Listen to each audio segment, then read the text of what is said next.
Minecraft. What is Minecraft?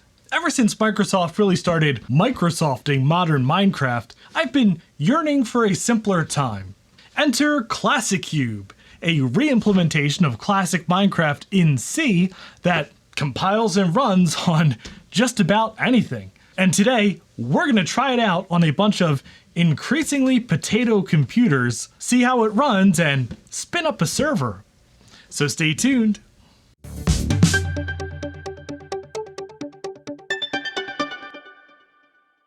And if you're interested in trying out whatever server we finally get running, make sure you're subscribed to the channel because I'll share connection details in the community tab if it works. Before Minecraft was a world-dominating Microsoft powerhouse, it was a very special, innocent indie game underdog. I first encountered Minecraft back in 2013, the way most people did back then, word of mouth. My little brother had his second-hand budget laptop and was building some kind of a weird blocky castle in a game I'd never seen before, with graphics somehow both simplistically primitive yet alluring. Since then, I've played a lot of Minecraft, and I've enjoyed each new release's added features, even as the minimum requirements slowly crept up. Well, at least until like 2 weeks ago when Microsoft forced me to get a Microsoft account to keep playing. But I've always pined for that simple, innocent, creative experience of a young Minecraft. And we've scratched that itch by installing very old versions of real Minecraft on very old Macs, just to see if it could run and frame rates be damned.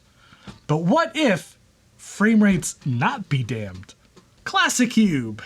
It's written in C and it's clean room reverse engineered, and it's extremely fast, natively compiled for all sorts of weird old platforms. We've got your staples like macOS and Linux, but Windows 95 and IRIX on SGI machines. Alex McKeever and Z90 have compiled and polished it specifically for G3 PowerPC Macs, and according to the MacRumors thread and the Macintosh Garden page, which I'll link below, we can expect a 20 to 30 frames per second on a 500 megahertz G3 iMac. For comparison, we've tried to run a very old but full version of Minecraft on a 550 megahertz G4 PowerBook, and we got 1 frame per second. So I want to put this to the test and see just how well ClassiCube runs on an assortment of very old potatoey PowerPC Macs and possibly even some Windows 95 machines. And we'll see if we can recapture that 2010s Minecraft magic on 2000s and even older machines. Right after this word about today's sponsor, PCBWay. Not only does PCBWay offer high-quality PCB prototyping and production, but they also offer on-site PCB assembly, and they can even source some of the components with their turnkey service. But I bet your project needs more than just PCBs. Well, PCBWay now offers a ton of additional services: high-quality 3D printing, injection molding, CNC machining. They even offer sheet metal fabrication. Literally every part of your next project can be prototyped and built with PCBWay. So if you have any PCB or prototyping needs, I hope you'll give PCBWay.com a try. Okay, so I think it would be fun to try out ClassiCube first on a machine that we've seen run real Minecraft before, and that's our souped up 2 gigahertz G4 cube. And we'll see how it runs compared to real Minecraft. Then we'll try it out on a couple of, well, much older and less powerful machines, see how it runs on those, and then try to get them all running together in a network game across the internet by setting up a server. And then hopefully that server works and I can open it up for all of you. Remember that time I ran a real Minecraft server from a PowerMac G5 in my house? That was fun and noisy and power hungry. All right, let me get these out of the way for now. I'll set this up and we'll take a look at ClassiCube.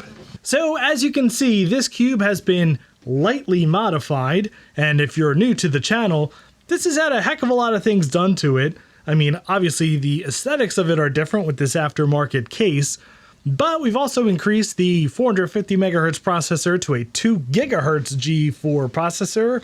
We have a hand-built native IDE SSD running the whole show, and we've got 1.5 gigs of RAM in there, and a hacked video card from a PC, which is flashed to work for Mac and slightly modified physically. And altogether, this machine has been extremely reliable and faithful. I've taken it to several VCFs now where this has run Minecraft for 3 days straight with tons of people using it. So this, I think, is a really good experiment to see how Minecraft compares to ClassiCube. So we're going to run Minecraft version 1.89 first, which is actually a tweaked version that's available on the Macintosh Garden with a lot of tweaks and plugins specific to PowerPC, well, it's actually specific to very low-end machines. And yeah, this runs surprisingly well on this 2 gigahertz G4 Cube. So if we pop into a creative world here, this world is actually survival, which takes a little bit more processor power because of all the enemy creatures roaming around. Found a pig and a cow. But yeah, look at this. This runs, I mean, more than reasonably well. We're getting 18, 20, more than 20 frames per second at some points. Totally playable and way better than you would expect on a 20-something-year-old, what was once a 450 megahertz G4 Cube. So let's compare our roundabout 20 frames per second here to ClassiCube. Now, ClassiCube is, again, a clean room re-implementation of the Minecraft engine, and then uses Minecraft assets or Minecraft style assets, but it almost perfectly replicates the original Minecraft. So if we pop into a single player game here, let's go full screen, and look at this. This is old school original Minecraft.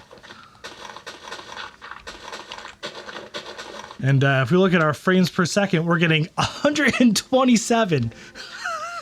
Oh my god. Okay, so I've never run ClassiCube on here that I remember. Yeah, we are consistently well above 100 frames per second compared to 20. Now, this is, of course, just a creative game. Oh, and I have to mention I'm using my hamster mouse because we need a right and left mouse button so that we can actually place blocks. But this is amazing. I mean, it's not your... oh, crap. It's not your most recent Minecraft, but there's just something very special about this original aesthetic, how bright this is, how clean this is. Just, it's a creative experience. So wow, I really... oh no, we're dipping down to 80 frames per second with this lava nightmare I've created. Oh my god, it's like taking over the whole world. What have I done? Okay, so this is really exciting, but this is not what I'm most excited about. I'm most excited about getting this running on much, much slower computers and then getting them all playing together on a server on the internet. All right, well, let's cut the megahertz in half with this titanium PowerBook G4 running at 1 gigahertz with 1 gig of RAM.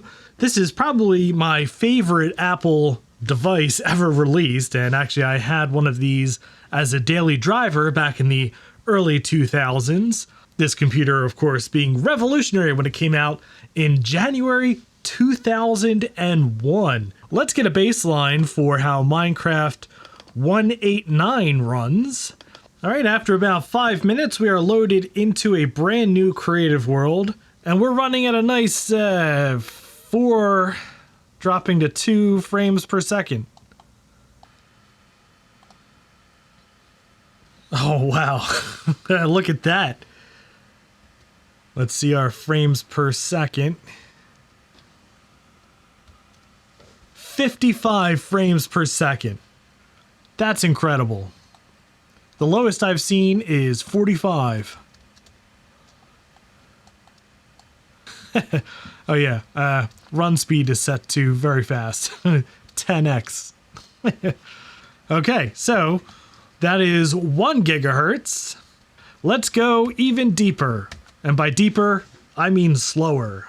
This is a PowerBook G3 Pismo, which came out in the beginning of the year 2000. It has 1 gigabyte of RAM, and, well, we are cheating a little bit because it's been CPU swapped with a 550 megahertz G4. This machine we have run full Minecraft on in the past, and we got 1 frame per second. Oh god, here we are. The textures are something. And we're showing 2 frames per second.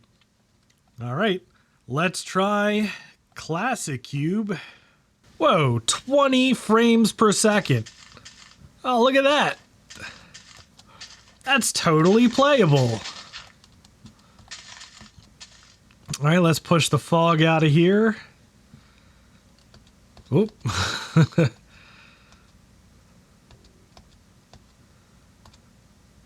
Yeah, look at that. Dip into 15, 17 with the fog all the way out, but this is totally playable. This is like unbelievable how well ClassiCube runs. And when you factor in the fact that you can play this online and join servers, I mean, it's incredible. Okay, so honestly, this is what I'm most excited about. The possibility of playing Minecraft on an iMac G3. This is a 600 megahertz iMac G3 with 512 megs of RAM. And it's actually slightly newer than the PowerBook because although the iMac G3 line came out in the late 90s, this machine came out in the summer of 2001. Oh man, look at this. We are in Minecraft. Oh, this is magical. Okay, it's definitely slower than the G4 PowerBook 550. We're getting 15, 14 frames per second. This is amazingly playable. Honestly, it's surreal playing Minecraft on this thing. It doesn't feel like it should be possible. But yet here we are. And I can build a little brick house in Minecraft on a Power Mac G3. That's incredible.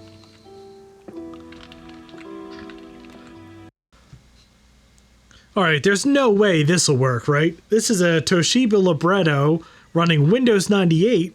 This is only a Pentium 75 with 32 megs of RAM, so if this even tries to launch, I will be super impressed, but I couldn't actually find the minimum requirements for ClassiCube anywhere other than technically runs on Windows 95. Nope. Remember when laptops used to look like this?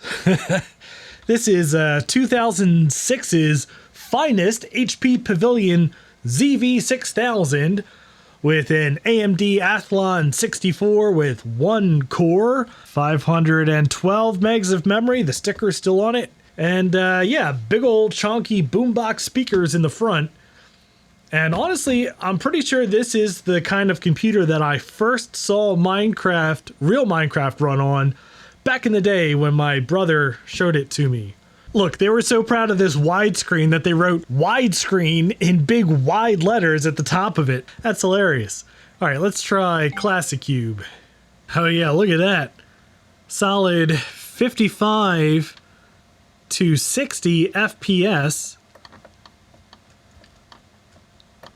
on this beautiful wide screen. Okay, so I know I said I was most excited about the iMac G3, but I say I'm most excited about most things. I'm actually probably most excited about this iBook G3 which is a 466 megahertz G3 with 578 megs of RAM. And Minecraft running on this thing would be pretty darn incredible, because there's not a whole lot of modern software that you can run on an iBook G3 at 466 megahertz. Holy crap, it works. Not only does it work, but it works well. I mean, comparatively. Let's see our frames per second. 16! Oh my god, look at it! 15, 16 frames per second, which is totally playable. Oh my god. This is amazing. This is the coolest thing I've ever seen. We are playing Minecraft. I mean, ClassiCube, but still, for all intents and purposes, classic Minecraft on an iBook G3. Okay, let's push the fog out a little bit. There we go. Fog as far as it can go, and it's still not bad. You lost maybe 2 frames per second. Let's see if we can get this thing networked. Okay, so unlike last time where I naively ran a Minecraft server from a computer running inside of my house that was very noisy and hot and power hungry, this time I made the sensible choice of a DigitalOcean droplet running Ubuntu, and there is an MC Galaxy server written by the same person that wrote ClassiCube. In fact, both are available on his GitHub, which should be linked down below. And all I needed to do was install Mono to run the exe. So I'm going to run the MC Galaxy CLI exe through Mono, which is going to start up a server that I should be able to connect to from any of these machines. And to do so, I have a little mini 5-port switch here.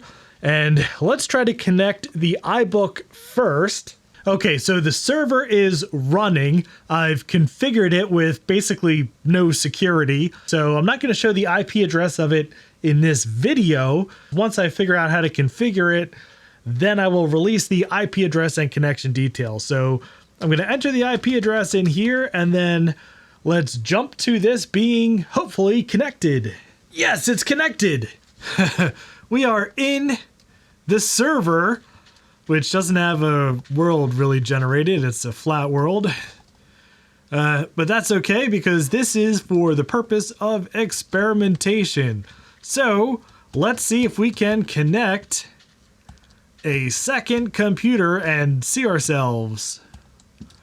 Oh my god, look. They are connected. I can see the other player, and we're connected over the internet, connected to the DigitalOcean droplet. Oh, this is the coolest thing I've ever seen. I'm sorry. I know I say that a lot, but just look at this. It's smooth, totally playable. I can't hit myself. That's crazy. It's wild. It's, you know, you don't expect to see Minecraft multiplayer running on a machine that looks like this.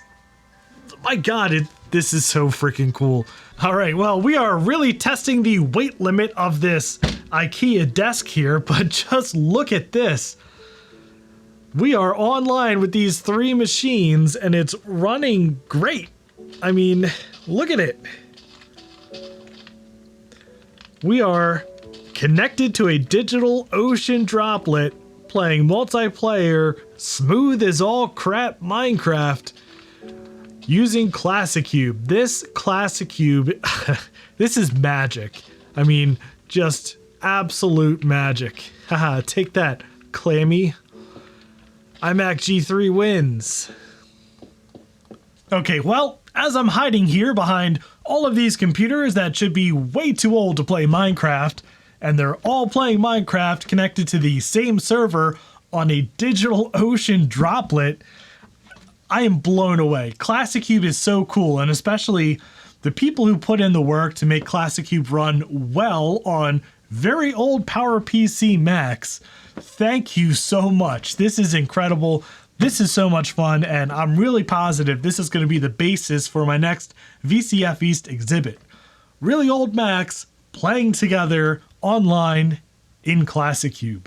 Anyway, thank you so much for watching. I hope you had as much fun as I did messing around with these old Macs in Minecraft. And again, I'll release this in the community tab once I have some semblance of security set up. And yeah, make sure you're subscribed if you want to check this out for yourself using one of your old machines. Anyway, thank you so much for watching. And a special thanks to Alex Hoffman, Andrew Nicholson, Camila Noseda, Chris Allegretta, Chris Biggs, Chris Calderon, Chris Nelson, Control-Alt-Reese, Daniel Hubbard, Frodo Jedi, Gaspar Heller, Greg Hrutke, Harris Brody, Jason Papaz, Justin Hemmings, Justin Reed, Lyle Truid, Michael Mulhern, Paul Spencer, Ryan, Scott Cedarbaum, Scott Thompson, Sutek, Tom Woodfin, Unknown Soldier 41, who are my highest tiered patrons, and all of my Patreon supporters for helping to make these shenanigans possible.